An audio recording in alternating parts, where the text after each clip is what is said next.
Hey everyone, hope you're having a fantastic day. Today we're going to be talking about how to be socially and academically successful in school. Now, first and foremost, as a disclaimer, some people will give you these secrets and say that, oh yeah, you could be socially successful and just perfect in life. Well, no one can give you the secret answer to anything, and it just happens that easily. If it would be that easy, then everyone would be able to do it. However, what I can give you are some tips that may potentially move you in the right direction. So, with that out of the way, let's just get right into it. So, this is one of the most upvoted topics that I polled my subscribers on what they wanted to see, and I think the core of the topic is work-life balance. So you have to understand that what this really at its core starts with is work-life balance. Do you even have the time to be socially successful versus academically, and vice versa? And I think usually people are strong at one and not the other, or just moderately decent at both. And there's that common saying, and it's worth understanding because it's part of this whole system I'm going to be talking about. But there's this saying, especially it's said in college a lot, but basically you can have two of the three, but not all of them: sleep, social life, and academic life. And so, while there is some truth to that, I totally believe that all three are possible. Now, of course, depending on the circumstance, everyone's different. Someone who's taking regular level classes and doesn't have any extracurriculars is very much different from someone who's going to Harvard and taking some of the most advanced classes, maybe as many credits as possible per semester, versus a high school student who really does poorly in school and does great socially, but really doesn't understand that you need to put in a lot of hard work after school ends to do well on homework and tests and do well in school. So these are all different examples on different ends of the spectrum to illustrate. But I think the first tip is to understand that it's about investing a level of time into each of these categories. And I think that brings us to the second tip, which is to understand that each of these categories, while you have to invest some people just give up because they think, oh, I need to invest so much time in each, and because that's impossible, I'm not even going to try. I honestly believe that if you can just start to baby step your way forwards and not overwhelm yourself with this craziness of, oh, I need to spend 50 hours here and then another 30 hours socially and all this stuff.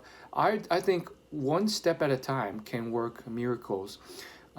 What I mean by that is, what if you just spent an extra 20 minutes per week socializing? And it doesn't even have to interfere with academics if you choose smart moments to do this. For example, an after-school activity. There's clubs, there's sports, or there's just regular clubs that you can come and go as you want. Now, of course, I'm filming this during the pandemic, so a lot of those are shut down. But in a year or two, that's going to change.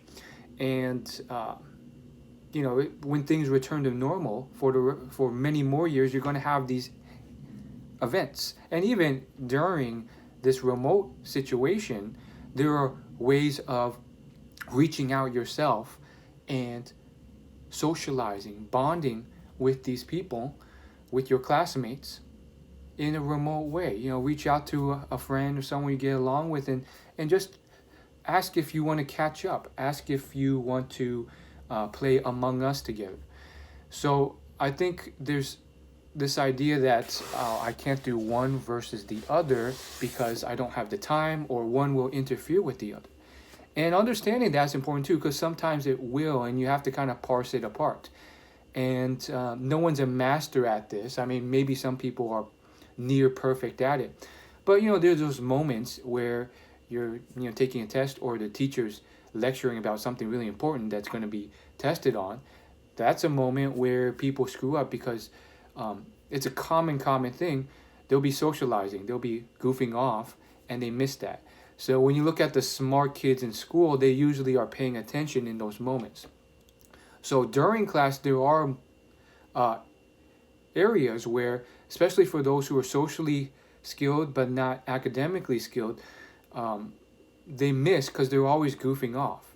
However, you once you start to learn that, doesn't mean you have to completely push it aside and just say, well, I can't really ever socialize because I have to be focused in school all the time.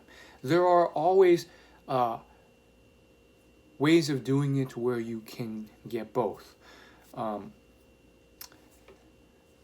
Math club is one of the examples that come into my mind, as well as table tennis club.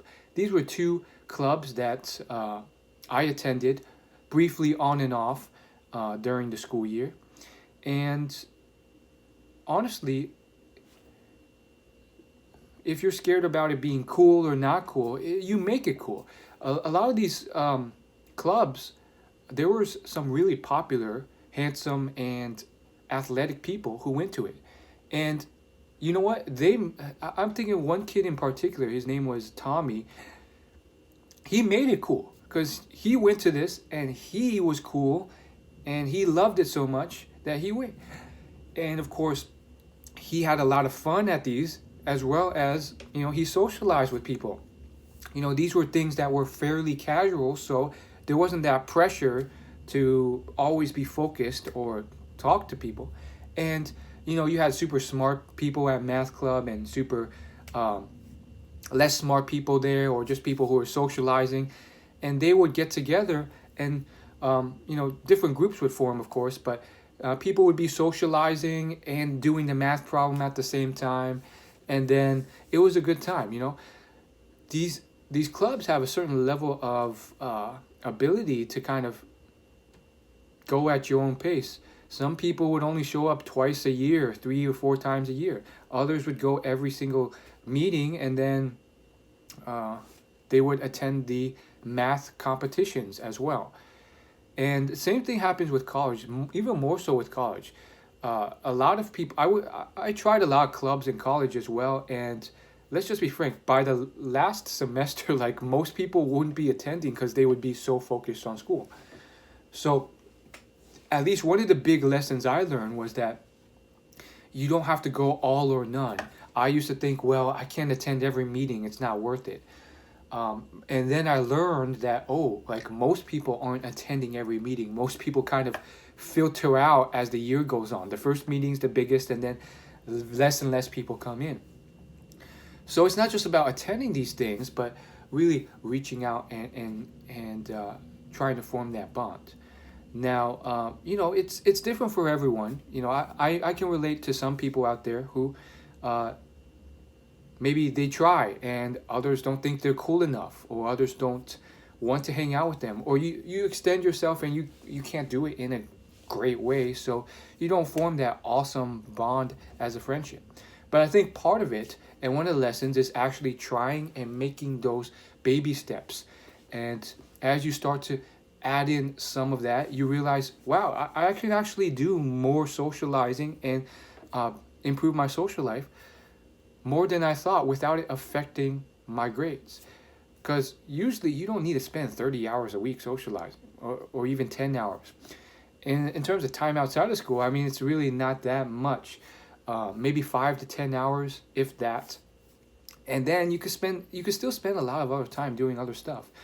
And then in terms of academics, find your niche, find your group, find the people that you enjoy hanging out with, find the people that you look up to, find the people that are willing to hang out with you, and are a good influence.